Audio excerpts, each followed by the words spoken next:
Hello everyone, আজকে আমি এমন একটি সিনেমা নিয়ে আলোচনা করতে এসেছি যে সিনেমাটি 25শে ডিসেম্বর 2025 সালে মুক্তি পেয়েছিল। সিনেমাটির বাজেট ছিল 7 কোটি টাকা মতো, আর সিনেমাটার বক্স অফিস কালেকশন ছিল 11 কোটি টাকা। এই সিনেমাতে অভিনয় করেছিলেন মিঠুন চক্রবর্তী, দেব, তোলা বড়ুয়া, খরাজ মুখার্জি ও আরও অনেকে। এই সিনেমাটা অ্যাকচুয়ালি একটা ফ্যামিলি ইমোশনাল সিনেমা, যে সিনেমাতে দেখানো হয়েছে বাবার প্রতি মেয়ের ভালোবাসা এবং বাবার প্রতি ছেলের ভালোবাসা। তো এটা ফ্যামিলি মুভি। সিনেমাটার নাম আপনারা বুঝতে পেরেছেন, সিনেমাটার নাম হচ্ছে প্রজাপতি 2 ভালোবাসা।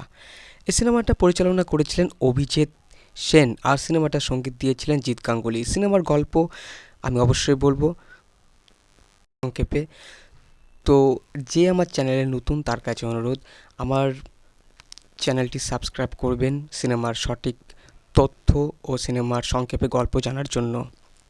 সিনেমার গল্প শুরু হয় একটা ভালোবাসা নামের বাড়ি থেকে, যেই বাড়িতে থাকে বয়স্ক বাবা ও মা এবং তাদের ছেলে এবং তাদের নাতনি থাকে লন্ডন শহরে। এই ছেলে হচ্ছে এই সিনেমার নায়ক, অর্থাৎ দেব। তো দেব তার মেয়েকে নিয়ে সেখানে থাকে। দেব একটা জায়গায় কাজ করে আর তার মেয়ে একটা জায়গায় পড়াশোনা করে। গল্পতে দেখা যায় বাবা ও মেয়ে তারা একে অপরকে খুব ভালোবাসে। তো সে মেয়েটির মা থাকে না, অর্থাৎ দেবের স্ত্রী থাকে না, সে মারা যায়। কিন্তু সেই বাচ্চা মেয়েটি সে কিন্তু তার মাকে খুব মিস করে, তার মাকে কিন্তু সে খুব ভালোবাসে। তো সেই ছেলের অর্থাৎ দেবের বাবা মিঠুন চক্রবর্তী সে কিন্তু কলকাতায় থাকে তার নিজের বাড়িতে, আর সেই বাড়িকে সেই মিঠুন চক্রবর্তী কিন্তু খুব ভালোবাসে। সে বাড়ি থেকে যেতে চায় না, সে ভাবে সে ওখানেই থাকবে সারা জীবন। তো ছেলের সঙ্গে বাবার কথা হয়, আর ছেলে বলে ফোনে যে আমি এসে কলকাতায় তোমাকে আর মাকে নিয়ে চলে যাব। কিন্তু ছেলের বাবা মিঠুন চক্রবর্তী সে কিন্তু যেতে চায় না। দিয়ে পরে ছেলে বাড়িতে আসে। বাড়িতে আসার পরে ছেলের বাবা মিঠুন চক্রবর্তী সে কিন্তু তার ছেলেকে ভালো রাখার জন্য কিছু কথা বলতে থাকে।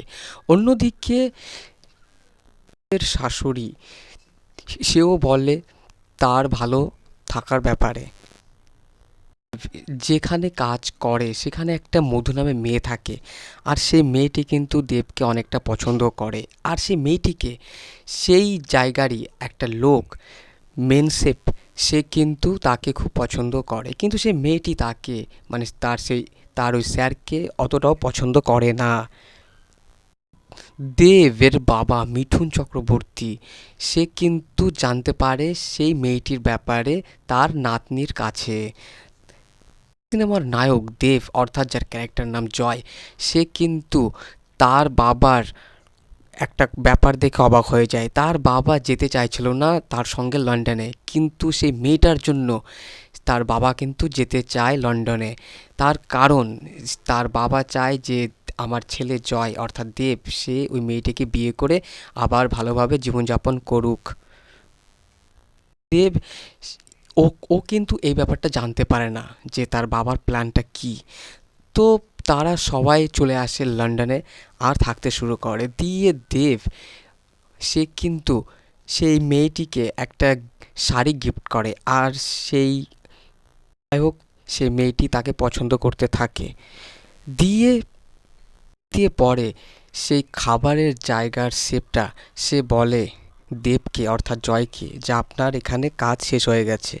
তো দেব অর্থাৎ জয় সে কিন্তু অনেকটা নার্ভাস হয়ে পড়ে। সে বাবা বুঝতে পারে যে তার চাকরিটা আর নেই সেখানে। দিয়ে তার বাবা তাকে নিজের বাড়ি বিক্রি করে টাকা দেয় তার নিজের ব্যবসার জন্য, কিন্তু সে জানে না যে তার বাবা টাকাটা কিভাবে দিল। তার বাবা বলে অর্থাৎ মিঠুন চক্রবর্তী তার ছেলেকে বলে যে তার এটা জমানো টাকা। তো দেব অর্থাৎ জয় সে তার বাবাকে বলে যে খুব তাড়াতাড়ি আমি তাকে টাকাটা দিয়ে দেবো, কিন্তু তার বাবা সে টাকা নিতে অস্বীকার জানায়। দিয়ে পরে মেয়েটার সঙ্গে অর্থাৎ সেই মধু নামের মেয়েটার সঙ্গে তার ছেলের একটা ভালো সুসম্পর্ক গড়ে দিয়ে সে চলে আসে কলকাতায়। কলকাতায় এসে জানতে পারে যে তাদেরকে ওই বাড়ি ছেড়ে দিতে হবে। বাবা সেই বাড়িকে খুব ভালোবাসতো, তো অনেক কষ্টে সেই বাড়ি ছেড়ে দেয়, দিয়ে ভাড়া বাড়িতে থাকতে শুরু করে। তো দেব অর্থাৎ জয় সে যখন পরে জানতে পারে বাবা অসুস্থ হয়ে পড়েছে, তো দেব অর্থাৎ জয় সে কলকাতায় চলে আসে। এসে সে দেখতে পায় তার বাবা অসুস্থ এবং তার বাবা মা ভাড়া বাড়িতে থাকছে। তো দেব জানতে পারে যে তাদের বাড়িটা আর তাদের আন্ডারে নেই। তার বাবা বাড়িটা 50 লাখ টাকায় দিয়ে দিয়েছে। দিয়ে যার কাছে বাড়িটা ছিল সেই লোকের সঙ্গে দেব দেখা করে, কিন্তু সেই লোক বলে যে বাড়িটা আমি এখন 2 কোটি টাকায় দেব। অথচ মিঠুন সে কিন্তু 50 লাখ টাকায় বাড়িটা দিয়েছিল। দিয়ে বাড়িটা অনেক কষ্ট করে তাদের দখলে আবার আনার চেষ্টা করে, কিন্তু অনেক সমস্যা দেখা দেয়। দিয়ে যেই লোকের আন্ডারে বাড়িটা ছিল সেই লোকের বাড়িতে একটা অনুষ্ঠান থাকে, আর সে অনুষ্ঠানে রাঁধুনি আসতে পারে না একটা কারণে। দিয়ে দেব সে তো লন্ডনে রান্নার কাজই করতো, দিয়ে দেব সেখানে রান্না করে এবং সে রান্নার জন্য সে তার বাড়িটা ফিরে পেয়ে যায়। আর পরে দেবের বাবা মিঠুন চক্রবর্তী জানতে পারে যে বাড়িটা তাদের। তো দিয়ে পরে দেবের বাবা অর্থাৎ মিঠুন চক্রবর্তী মারা যান এবং পরে সেই মধু নামের মেয়েটি কলকাতায় আসবে সেটা জানায়। তো এই ছিল সিনেমার সংক্ষিপ্ত কাহিনী। সিনেমাটা পরিচালনা করেছিলেন অভিজিৎ সেন, সঙ্গীত দিয়েছিলেন জিৎ গাঙ্গুলি। সিনেমাটার বাজেট ছিল 7 কোটি টাকা। সিনেমাটার বক্স অফিস কালেকশন ছিল 11 কোটি টাকা। সিনেমাটা প্রডিউস করেছিলেন গুরুপদ অধিকারী, দেব, অতুল রায়চৌধুরী, প্রণব কুমার গুহ, স্বস্তিক, বিবেক রৈয়া। লাইক, কমেন্টস এবং সাবস্ক্রাইব অবশ্যই করবেন।